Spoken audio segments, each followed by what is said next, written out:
we all have two people. We all have two people. And I'm not saying you're crazy. We have the easy voice. That's that voice that we all love. That's that very comfortable voice that's that mommy holding you saying it's going to be okay. Doesn't care how good you are, just loves you. Just loves you no matter how messed up you are in life. So that's that one voice. This other voice that we walk very far away from is a voice saying, hey man, you ain't doing shit. So we try to get this voice out of our head completely. And we live over here in this land. So what you have to do first is turn up this voice over here. The voice saying things to you that aren't nice. That it's in our head saying, you know what, man, dude, you're not doing shit. I'm not saying to put yourself down. I'm saying listen to the truth. And the truth isn't in the 20%. The truth is in this other part of your brain saying, look, man, you're wasting a bunch of percentage here. We have 80 more percent that we're not tapping into because in this other 80% is suffering, pain, failure, self-doubt, darkness, and then a whole bunch of light. But to get to this light, you gotta go through all of this. So a lot of us know that. I can get over here, but over here, man, this is much better because I gotta go through this journey that is not fun. This from 20 to 100%, this shit in between is not fun. So we decide to live over here. So everybody goes, how do you do that? You know exactly how to do that. You know exactly, it's not a magic trick. There's nothing I talk about that's a magic trick. It's all back down to a very primitive mindset of we just have to do. It's like breathing. Breathing becomes normal. Like we don't know that we're doing it. That's how you have to live your life.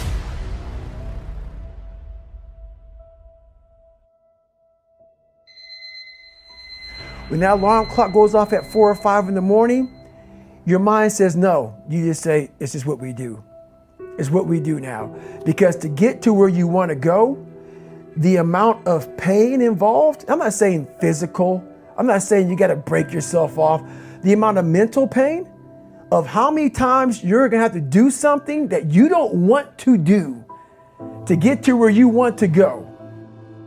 When I was 297 pounds and I was fat as hell trying to be a Navy SEAL, the scariest thing in the world to me, even to this day, was that could have been the rest of my life.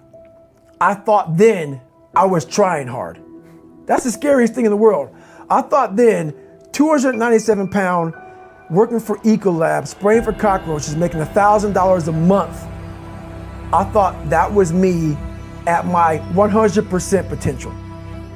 Come to find out, a few years later, I wasn't anywhere near that. 106 pounds less, graduated Navy SEAL training, went on to do all these other things. Looking back on that was me trying hard. That's why people gotta understand, what is in us, we have no idea until we start trying hard. And I mean really trying hard, where you're obsessed with, hey, this is my new norm. My new norm is that, wow, this isn't always fun. It's not always meant to be fun. And that's when you know you're trying hard. Is that, and so people listening to us that maybe are at 20% or 30%, you know, about, yeah, I'm going hard, I'm going max, and yet they're not seeing the results. Like, how do they actually shake themselves out of that? We're all in a battle with our own brains. That's all life. That's all life is. It's the most powerful thing in the world, is your own brain. It can work for you or against you. And as opposed to focusing on all those bad things that happened, all the things you didn't have, the people that called you names, all the stuff in Brazil, Indiana, and you start thinking, wait a second, I just visualized this, and now I can take it to the next level, because the visualization got you through the SEAL training. It did, and I was able to visualize the end. So when I was 297, and I was all fat and out of shape, and I couldn't run a quarter mile, and I was drinking milkshakes and eating boxes of donuts, I visualized, man, how would it feel for a brief moment So there was 22 guys that graduated. I watched this segment on TV about these guys going to Navy SEAL training. And I couldn't even, I wasn't a great swimmer. I was afraid of the water, all this crap, man. But at the very end, it says 22 guys. This commanding officer's up there and he gives this great speech. I was like, man, I wonder. So I started visualizing me being the 23rd guy in these dress whites, sitting there with these guys, getting that Navy SEAL, graduating this Navy SEAL training. I was like, God. So I put myself there. I was like, man, that's an amazing feeling. I put myself there at 297, not even able to do anything that these great men were doing. I said, man, if I could feel that would change my life. If I could just feel that. It lasts for 1 second. You get that certificate, you walk across the stage, and what's next? But I didn't know that then. My mind was that I thought I lived in that moment forever. So I said, wow, man, if I could just feel like that. If I could feel like that. And what was that feeling you wanted so bad? Respect, No, accomplishment?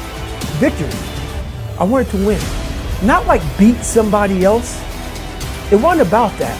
I just wanted to go the distance. Everything in my life, when something got hard, I quit.